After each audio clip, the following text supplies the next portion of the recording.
Welcome back to another episode of Small Biz Diaries, the podcast where we dive deep into the stories, struggles, and successes of small business owners. Whether you're tuning in for the first time or you followed along throughout our episodes, I'm so happy that you're here. I'm your host, Esperanza, and I'm here to introduce our guest, Ani Gamez, the founder of Cultura Takeover, a vibrant social club and community based in New York City and expanding beyond.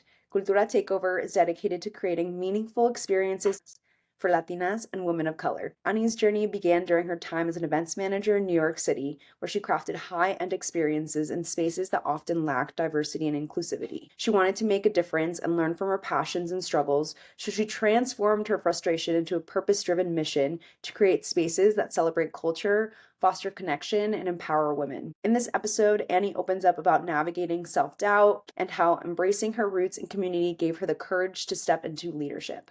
Whether you're looking for inspiration to build your own community, or maybe you're struggling to find your own tribe and community in and outside of entrepreneurship, this conversation will leave you inspired and with actionable tips that you can try. Let's get started. Hi, everybody. Wow, welcome back. This is the last episode for 2024 for Small Biz Diaries, and I couldn't be happier to introduce Annie from Cultura Takeover. She's with us here today. We're going to be diving into and chatting all about navigating self-doubt and finding community.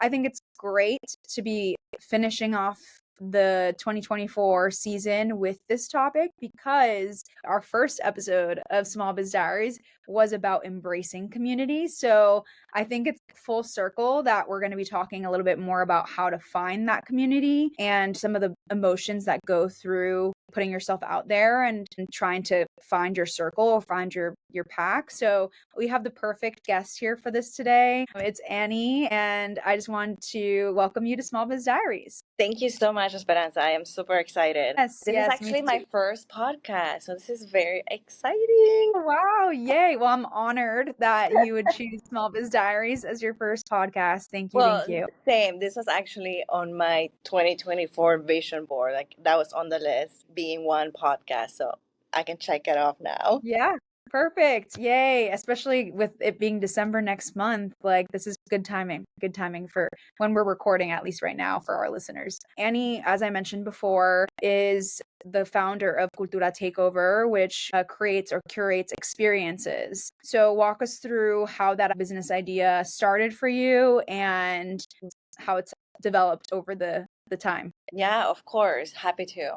For me, so Cultura Takeover, in summary, is a social club that curates experiences to build community for Latinas and women of color in particular through really great experiences via self-growth or self-care. Between those two buckets, there can be many things, right? So I first got started actually with a little bit of self-care and community. And the reason why I got started with Cultura Takeover is so years ago I was working as an events planner, as an events manager for a really lovely museum, very prestigious place here in New York City. And everything was super high end. I had been involved in the art world for many, many years.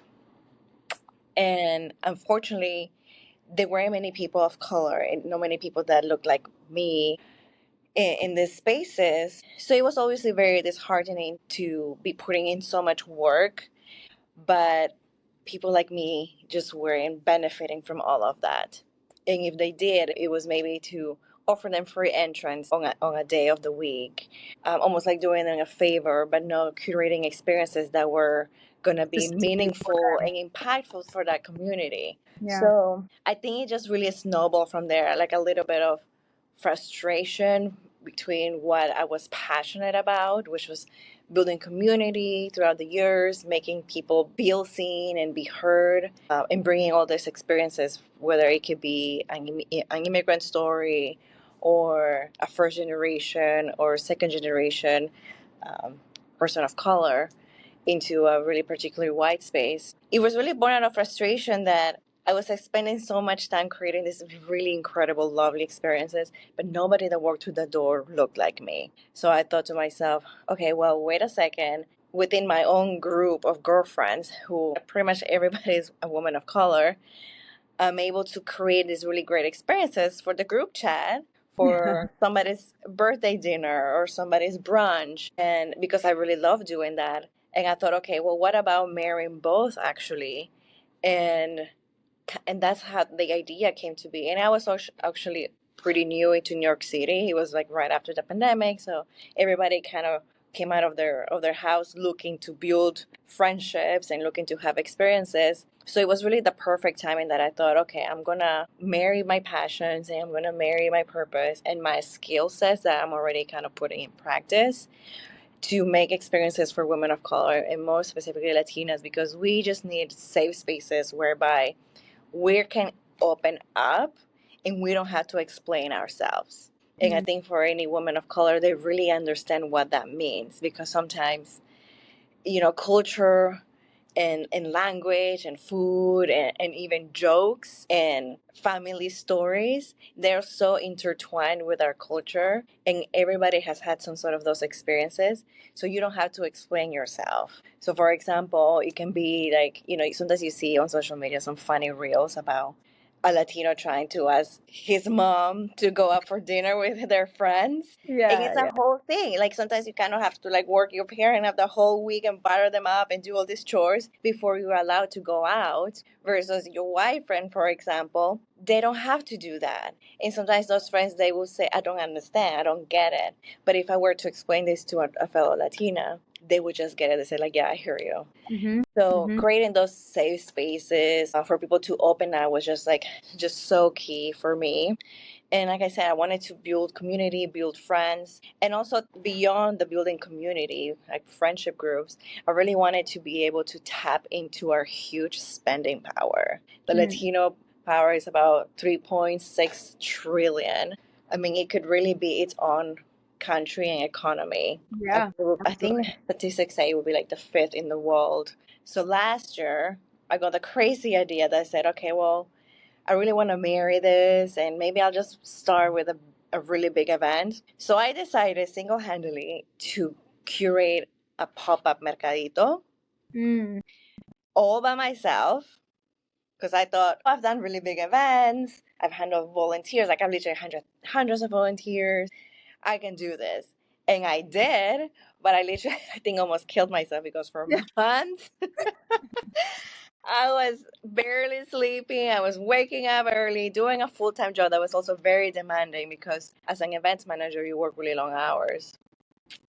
And getting up early, going to bed late, even on the days that I was working and on the weekends. But I did it, and that just brought so many great people together in terms of vendors and entrepreneurs that also need a community between themselves, because as entrepreneurs, you also need that. And Mm-hmm. also the costumers, the ideal costumers, because it was very culturally relevant goods and services. So that was a really great way to kind of see where Cultura Takeover could go. And then from that, I really downscale because it was just so much work. So I said, okay, well, people are really hungry for these events. Let's see what else I can be doing. So that's where I narrowed down into doing self care things and self growth. So self care, I've done really great yoga classes, follow with Reiki and journaling, and we've done casual walks in the park, and we've gone hiking, and sometimes we've done really great collaborations with other practitioners to do sound meditation or fitness classes, for example, with solid core, and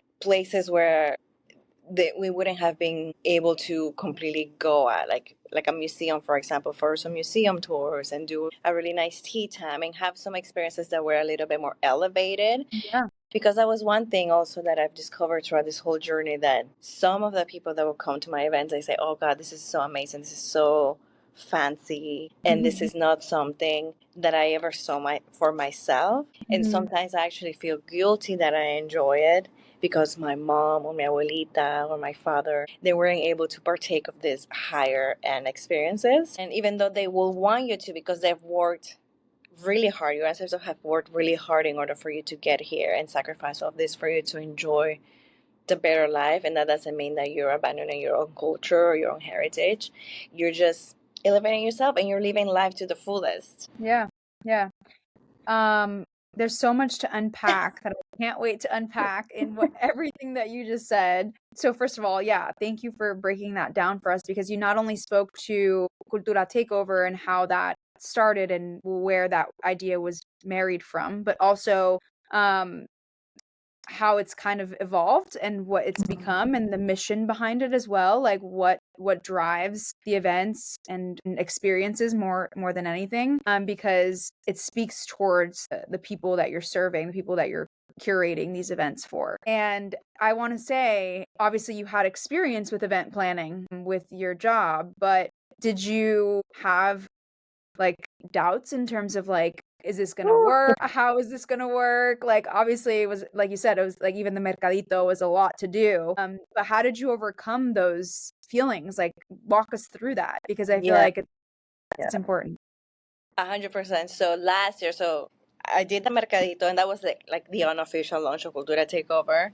It was end of September, but I had Mhm. been working on the Mercadito for about 2.5 months, which is side note. And if anybody wants to do a pop up, it is not long enough. You need at least like 3, 4 months. And during the lead up to that, I was so faithful. Like there's no way I would have, I didn't doubt myself. Hence why I was like, yeah, I'm just gonna do it myself. And I'm the type of person that I go with it with full force, Mm. and I have that intensity. So I did it, but then maybe early August or something like that, I was having incredible anxiety and fear. And I had to unpack that deeply with my therapist, Mm. and huge self doubt as to why am I doing this? But most importantly, who am I to host this and have all these other entrepreneurs, all these other brand owners pay me so they could have a spot at the Mercadito because I'm an unknown. Who's gonna come to this?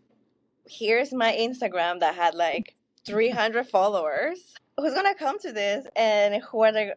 They're paying me, and oh my god, like this is just gonna be crazy. So I had to unpack all of that, and Mm. thank goodness through the help of a really incredible therapist, I told her I'm having all this panic. I'm having so much doubt, and I think that's really blocking me, and I think that's not really attracting people that I want to participate in this. And she said, I hear a lot of fear. So she made me do this really incredible meditation that's on Insight Timer. I mean, I'm happy to share it because I think it literally changed my life. And when I did it, I thought, oh my God, this is just the perfect thing that it was exactly what I needed. What it came out to be was my mom died when I was 16, and it was in a very traumatic way. And I'm talking about she collapsed in front of me. I had to do Wow. CPR, and I was 16. 16 is still a child. Oh my God, yeah. I think it took me a long time to realize, I guess 16 was still a child, and she couldn't be saved.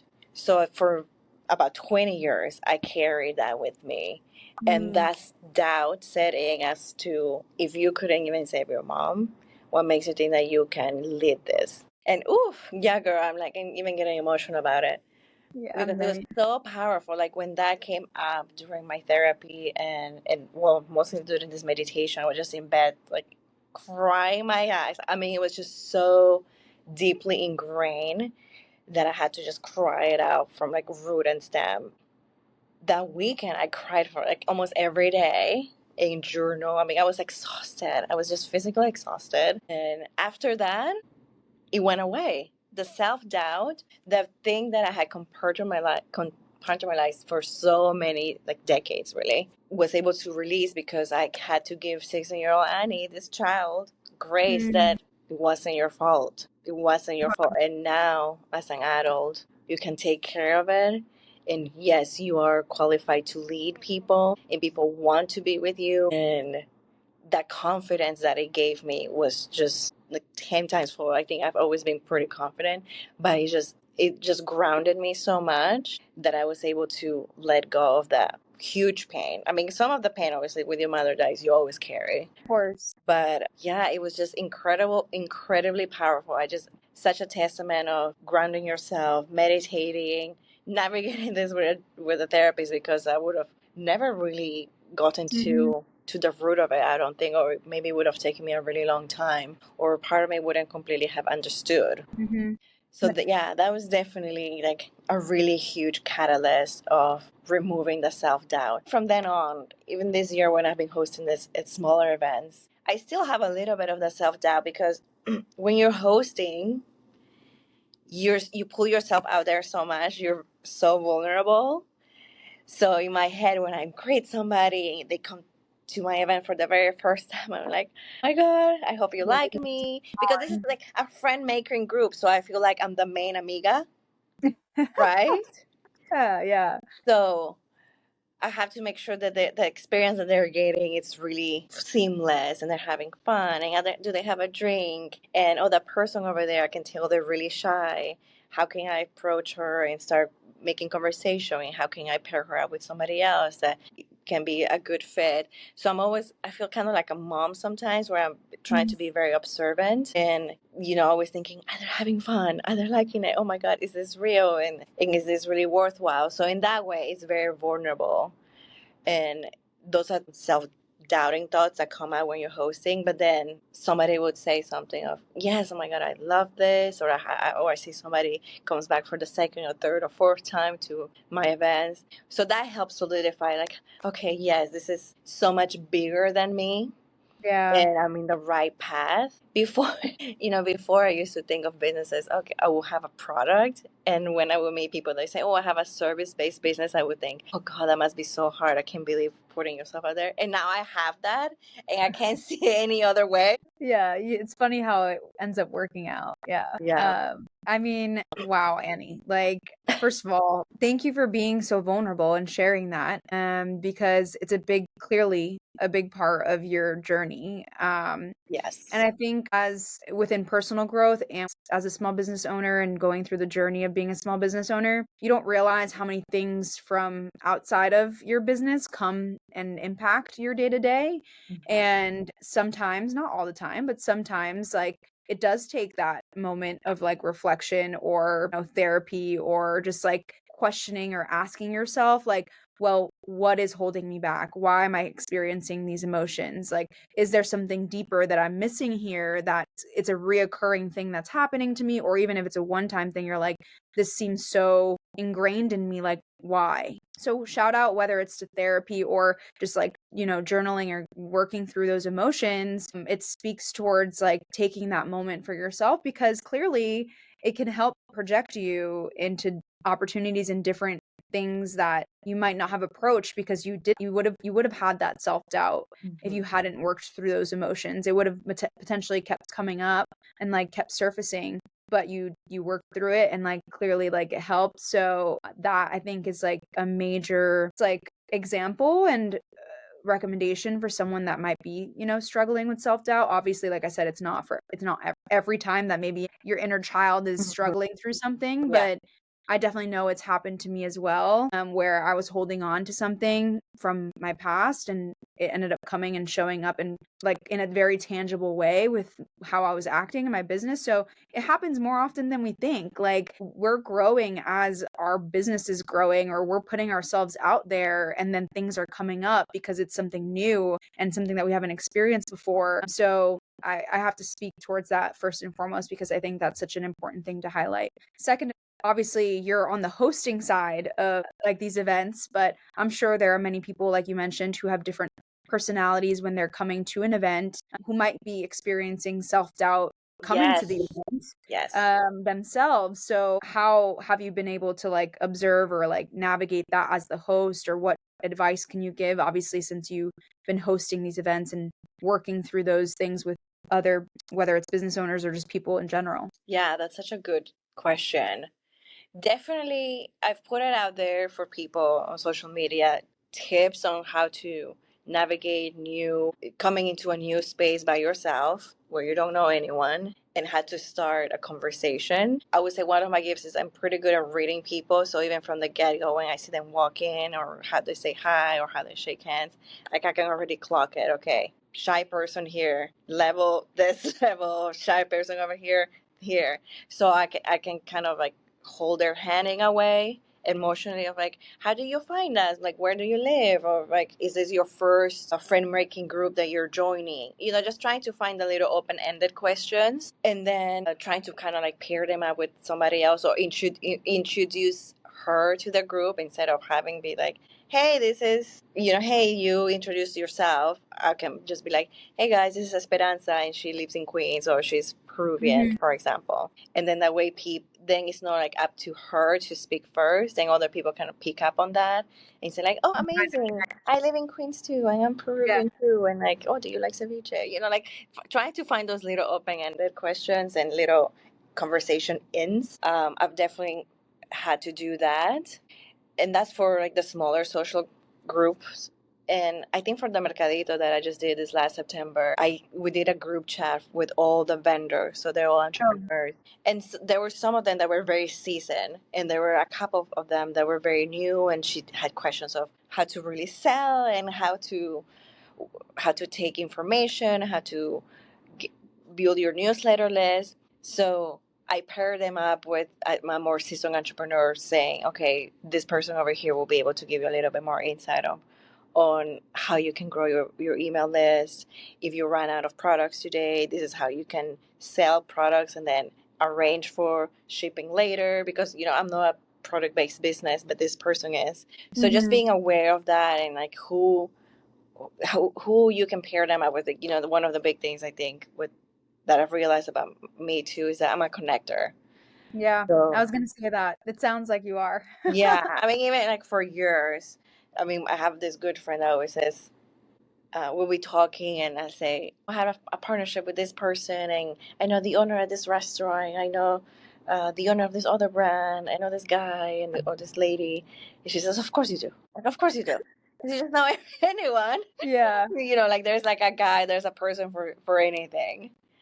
And I think that's also being very aware of the path that Mhm. I'm not religious, but I'm very spiritual. I always feel the universe is always watching out for you, and everybody that comes into your life, even for 10 minutes, they're Mhm. supposed to be there, because I've met people that I needed when I was thinking, oh, I need like a branding person, or I need a photographer, or I need a social media guy, and I've met them. Or I Mhm. need this book. I've literally found books on the street because I Wow. thought, "Oh, I need this." And it was just presented to me. So I think being very aware, very thankful for entrusting that the universe is taking care of you has been such a huge lifesaver, really. Yeah, no, it sounds like it. Plus, like, as you were speaking about hosting the event and having different people come in, you could tell that you were focused on how to make the most of the experience for everybody. Hmm. So that's like your perspective, right, going into it.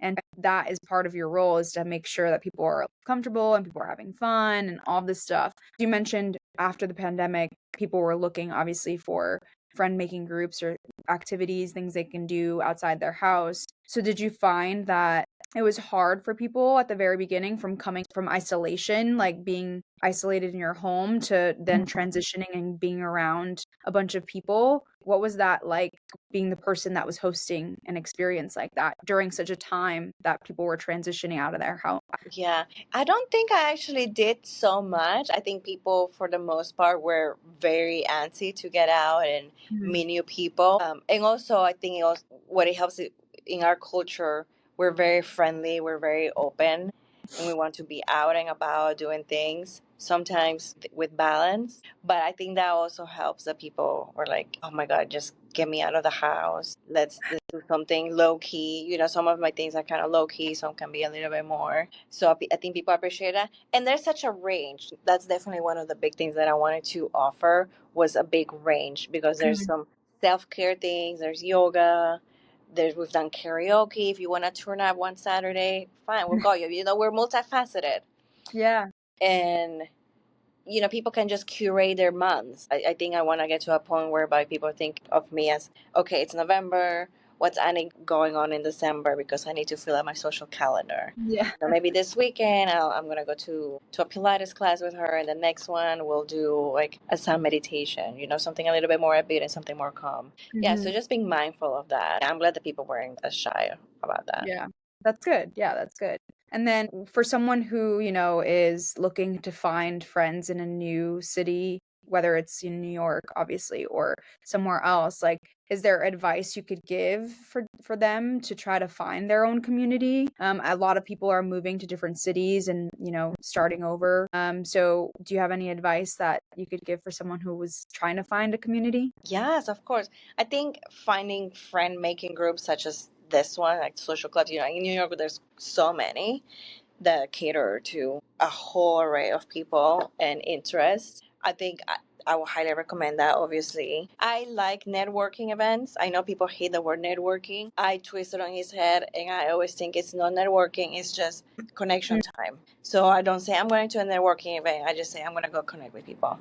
yeah, I love Like that. you just need to change your mindset. And if you don't like it for 5-10 minutes, you can leave. Hmm. It's okay. Just say, okay, that wasn't for me. I've gone to some events like that. Oh God, well, that was a waste of time. It's okay. At least I put myself out there, and then the right opportunities will come. Secondly, I would say workout classes are always really nice. And it takes like 3-5 seconds of bravery, what I say, to introduce yourself to somebody. I So, love that. like, that's something that I would recommend, that if you don't see anybody that you know, okay, take a deep breath. 1, 2, 3, go.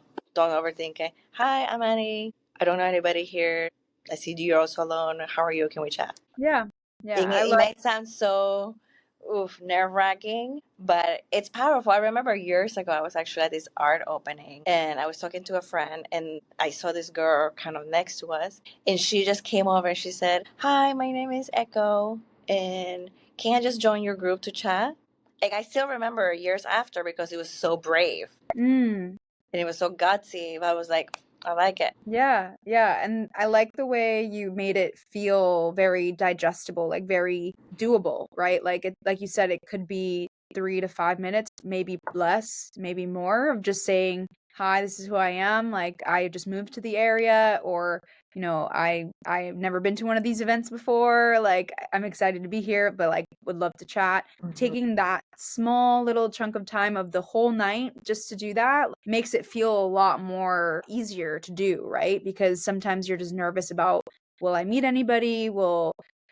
If I do meet anybody, will I connect with them? So just taking that brave step to do that is just, it's worth it to find your group, to find your people, or even just to go to an event that you enjoy. Yeah, 100%.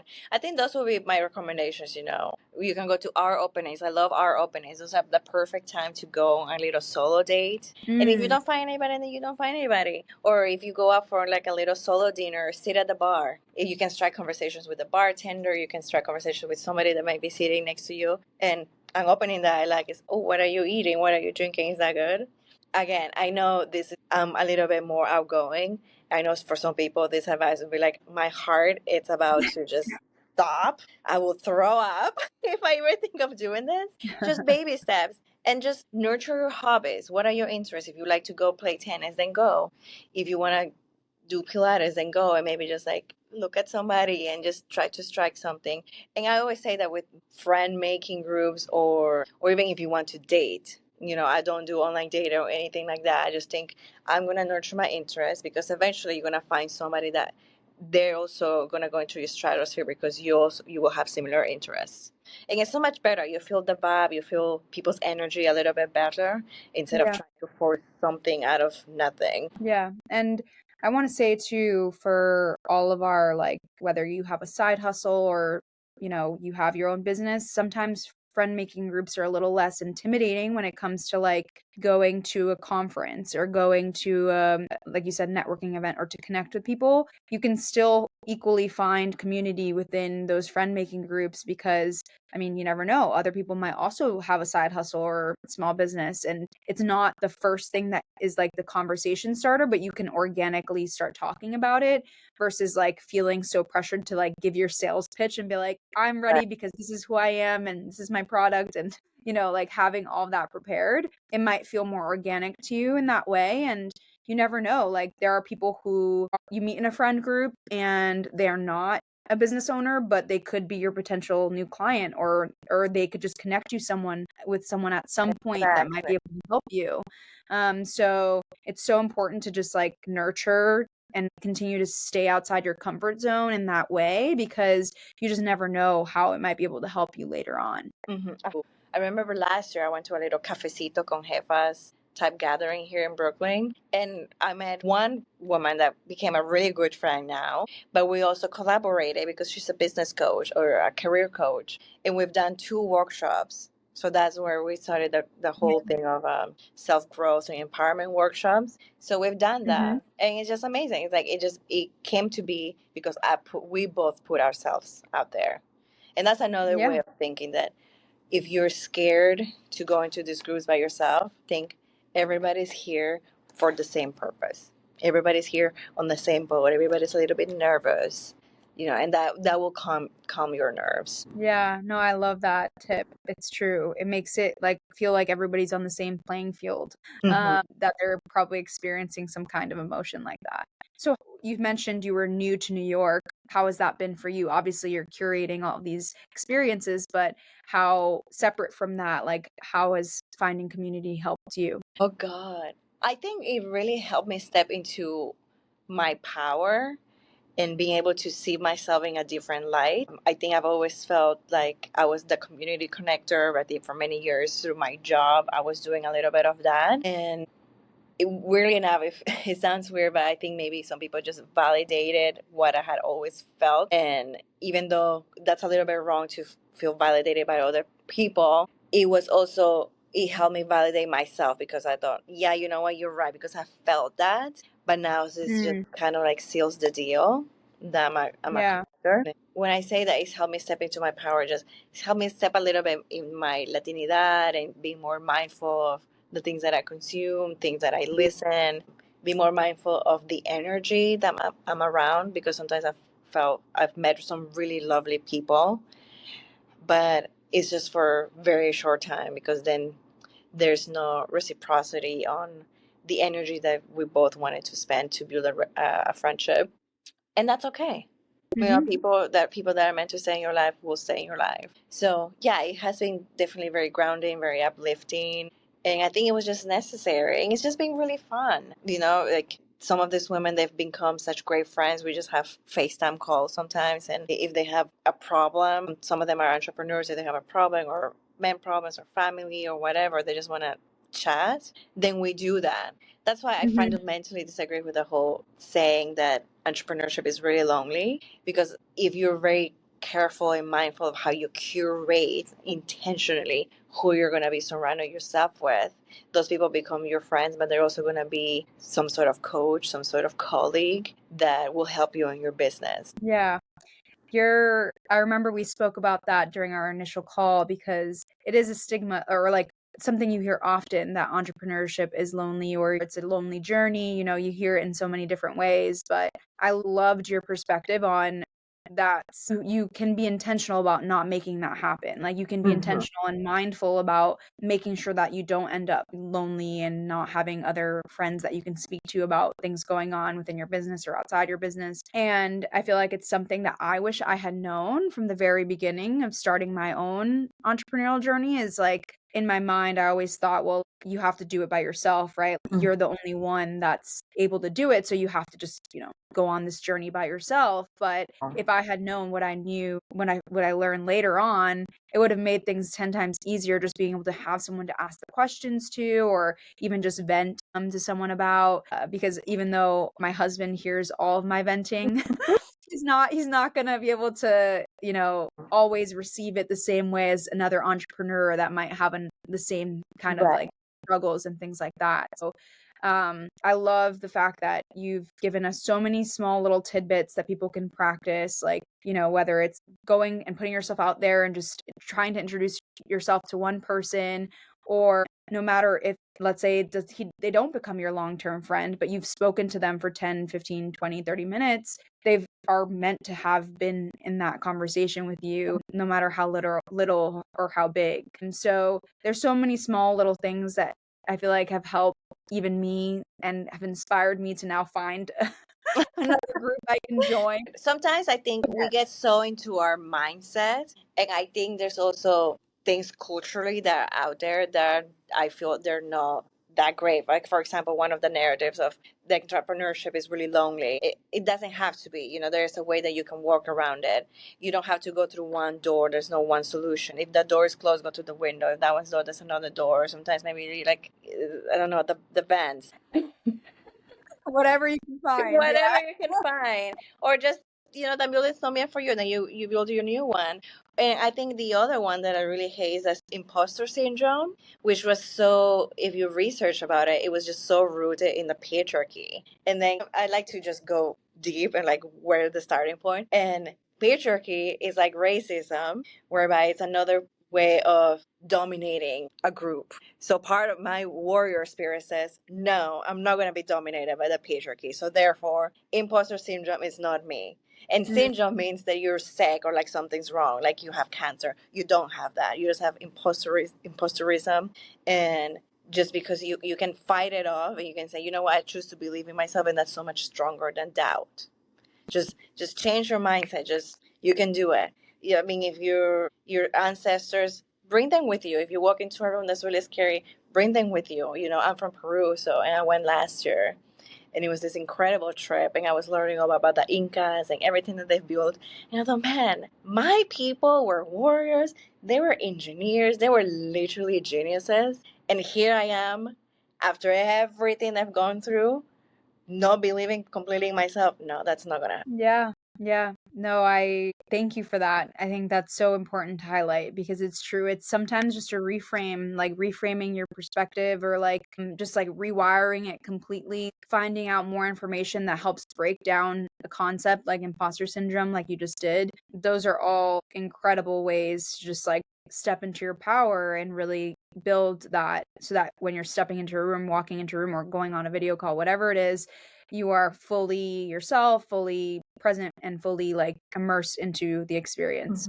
Yeah, yeah, and do it for your ancestors. Do it for the little girl, the little boy that that before they were tempered by society, or before your parents told you, don't do that, don't be extra, don't be too much. I've definitely had that a little bit growing up. Now it's Mhm. like liberating to step into that power of like, yeah, I am a lot sometimes. I am intense, but it's helped me move forward. Yeah. I just want to say this is the perfect energy for closing out 2024 and opening up 2025 in the sense of letting go of what happened in 2024 and knowing that you have the power to start literally tomorrow, the next day, and just like really step into your power. And you gave us so many little tidbits, like I said. So I can't thank you enough. I wish I was in New York so I could go to more of your events. I know I've said this before, but for anybody who's listening who is in New York or even just in the surrounding areas, definitely try to see if you can connect with Annie. And Annie, what do you guys have any events coming up or what's your plan for 2025? Please. Well, the good thing for people that are not in New York, my big plans for next year is to host takeover. So I'm trying to lean into the name, the business, Yay. do takeovers maybe 2 or 3 times in the year. Sponsor money dependent. This is Yes. this is what's in the work right now. Reaching out to many people. I want to host like maybe a weekend of experiences. It can be a whole range of self care, empowerment, getting rid of self doubt, getting rid of imposter syndrome, helping people step into their power. Because I think you need to really work on that before stepping into the softer things. Because I felt with some people, they can't really fully relax and enjoy a Mhm. self care activity because they feel the guilt. So there needs to be like deep things that we need to get rid of or Yeah. calm down, because it does take sometimes to step into like the enjoyment. So I'm gonna be hosting that next year in different parts of the country. One will be in Texas. I think one will definitely be in California. I'm thinking maybe San Diego. I want to go to places where they're not like crazy Latino populations, because I feel it's easier to make a community there. Maybe in places that will be seen as kind of surprising, because I Yeah. think people that live there, they need it the most. Yeah. Yeah. Based on feedback that I've gotten from people, on social media, I wish there was something like this in Missouri. I wish there was something like this in Kansas. I wouldn't have thought of it, but then it makes sense instead of Yeah. going to like Yeah. LA. Yeah, LA or any of Miami. Right. But yeah, you heard it here first. Keep an eye out for like the takeovers For and next year. Yeah, I'm gonna definitely be keeping an eye out, because I love everything you said about how it's an experience and how it's really an opportunity to connect with other people who have similar experiences and or have similar backgrounds, and there's so much more that we can connect to and ground ourselves with within our own communities. So, I just really appreciate everything that you shared, and you gave a lot of advice, but I want to ask, is there any other advice that you'd want to give someone about navigating self-doubt, about finding community, or just things that came up during our conversations? I think really one step at a time. You can't just be like, okay, one day I'm gonna step full into my power. Just keep doing the work, keep doing meditation, writing. I have a little note on my phone saying that says good things happen to me. Mhm. And I write down even the little things of like I caught the train right on time. I didn't have to run, and somebody gave me an extra serving of food. And I think that did so much for my mindset that I was very grateful for. And I think in that you realize, gosh, my life is really good and I'm really Mhm. blessed. Yeah. I would definitely recommend for people to do that.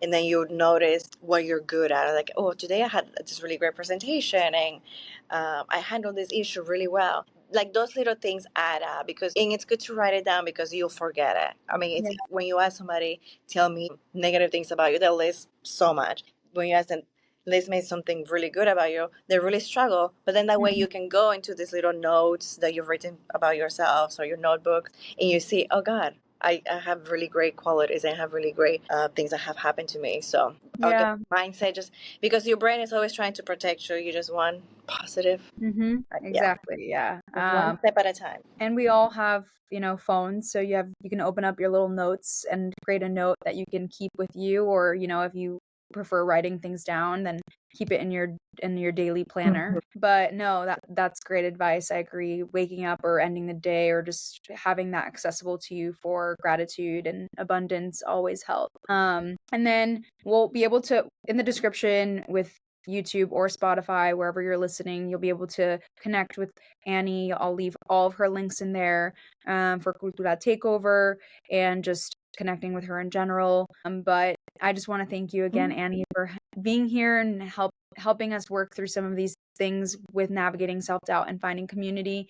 And we just can't wait to see what everybody has in store for 2025. Yeah. I know that we're all excited, and I just want to thank you again, Annie, for being the last episode of Small Biz Diaries for 2025. I really appreciate you. No, thank you so much and for holding space and everything that you're doing is not just for people, but entrepreneurs and hopefully inspires anybody to start their own business or start coming to more things or stepping into the power. I mean, I've seen some of your episodes and they're really great. So we're doing the work. I think Yes. community is so healing and it can Yes. be in many, many different ways. And you can lead a community at a small scale, at a big scale, but everybody can make a difference, even just within your neighborhood or your family or your friend group. So Exactly. Exactly.